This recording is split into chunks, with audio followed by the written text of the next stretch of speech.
Bonjour et bienvenue à un nouvel épisode de Credit Matters TV.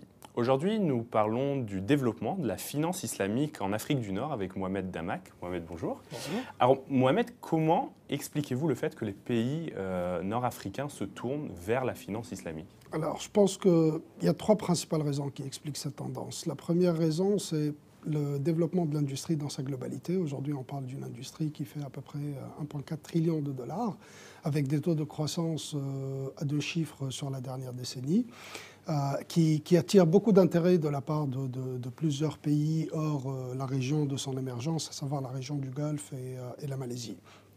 La deuxième raison, c'est les développements politiques en Afrique du Nord. Donc, il y a eu des élections en Tunisie, il y a eu des élections en Égypte et des élections au Maroc, qui ont ramené au devant de la scène des partis conservateurs. Et ces partis sont naturellement un peu plus enclins à travailler travailler et coopérer avec les pays du Golfe. Et la troisième raison pour l'émergence de la finance islamique, et je pense que c'est la raison la plus importante, c'est les développements économiques en Afrique du Nord, donc avec les révolutions en Égypte et en Tunisie, avec le ralentissement économique de l'Europe. Il y a eu quand même une dégradation assez importante de la performance macroéconomique de ces pays et une augmentation substantielle des besoins en financement, via une augmentation du déficit de la balance des paiements et une augmentation du déficit fiscal. Donc, les banques multilatérales ont financé et ont soutenu dans une certaine mesure ces pays, mais les banques multilatérales ne peuvent pas tout faire.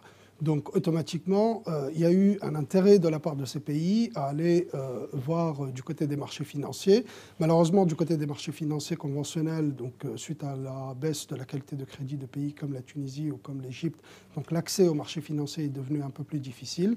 Donc, ce qui les a poussés à se tourner vers le marché de la finance islamique et essayer de regarder en direction du marché des soukouks. Mais alors, une question qu'on peut se poser, où est-ce qu'on en est aujourd'hui et comment voyez-vous l'évolution de ce marché dans cette région nord-africaine? Alors, aujourd'hui, on est à un stade où l'industrie est encore très embryonnaire dans les trois pays de l'Afrique du Nord. On parle quand même d'une contribution à l'industrie globale d'un peu moins de 1%. Donc, il y a certes deux banques islamiques en Tunisie, il y a quelques banques islamiques en Égypte et il n'y a aucune banque islamique au Maroc.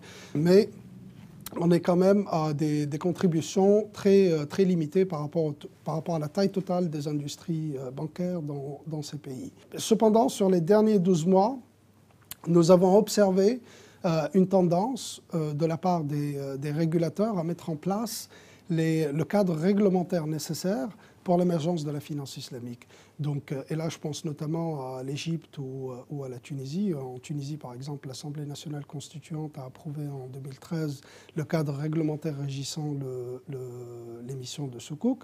Un cadre réglementaire pareil a été approuvé en Égypte en 2013. Et en janvier 2014, le Conseil des ministres marocain a adopté le projet de loi relatif aux établissements de crédit et entreprises assimilées. Et dans ce projet de loi, il y a tout un volet qui est consacré à la finance islamique. Donc je pense que dans un premier temps, avec l'adoption de ces cadres réglementaires, donc une condition nécessaire à l'émergence de la finance islamique est remplie, mais ce n'est certes pas une condition suffisante. Alors, quels seraient les facteurs pour démontrer la valeur ajoutée? Alors, je pense que, et vous avez bien choisi le mot valeur ajoutée, je pense que c'est la question qui se pose, c'est est-ce que la finance islamique est capable d'apporter une valeur ajoutée dans ce pays? Et je m'explique, donc quand je parle de valeur ajoutée, c'est principalement pour les marchés des soukouks, le fait de permettre l'accès à des investisseurs qui n'investiraient pas dans des obligations conventionnelles. Et là, je prends l'exemple de la Turquie, par exemple, qui a émis un soukouk de 1,5 milliard de dollars en 2012, et où les statistiques montrent qu'il y a à peu près 60% des investisseurs du Golfe qui ont souscrit à ce soukouk. Donc la question, c'est de savoir si demain la Tunisie ou l'Égypte émettent des soukouks, est-ce qu'il y aura un intérêt de la part d'investisseurs qui n'auraient pas investi dans des produits conventionnels. Le deuxième volet en termes de valeur ajoutée, c'est par rapport à la banque, c'est par rapport aux produits bancaires. Et là-dessus, je pense que la question qui se pose, c'est est-ce que les banques islamiques dans cette partie du monde arriveraient à offrir des produits bancaires qui seraient compétitifs d'un point de vue coût pour pouvoir attirer la clientèle. Historiquement, nous avons observé que dans d'autres régions, notamment dans la région du Golfe, nous avons observé que les produits de finance islamique tendent à être un peu plus chers que les produits de la finance conventionnelle. Typiquement, on parle d'une cinquantaine de points de base en plus du fait de la nature structurée, de l'illiquidité de ces produits.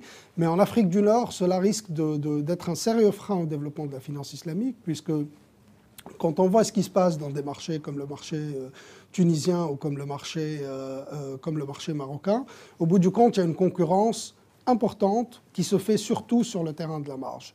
Donc la finance islamique offre certes un argument de diversification, un argument de différenciation stratégique, mais cet argument n'est certainement pas suffisant pour permettre son évolution dans ces pays. Merci Mohamed, et je rappelle que votre étude est disponible sur notre site. Merci. Et ceci conclut notre édition de Credit Matters TV. Merci et à bientôt.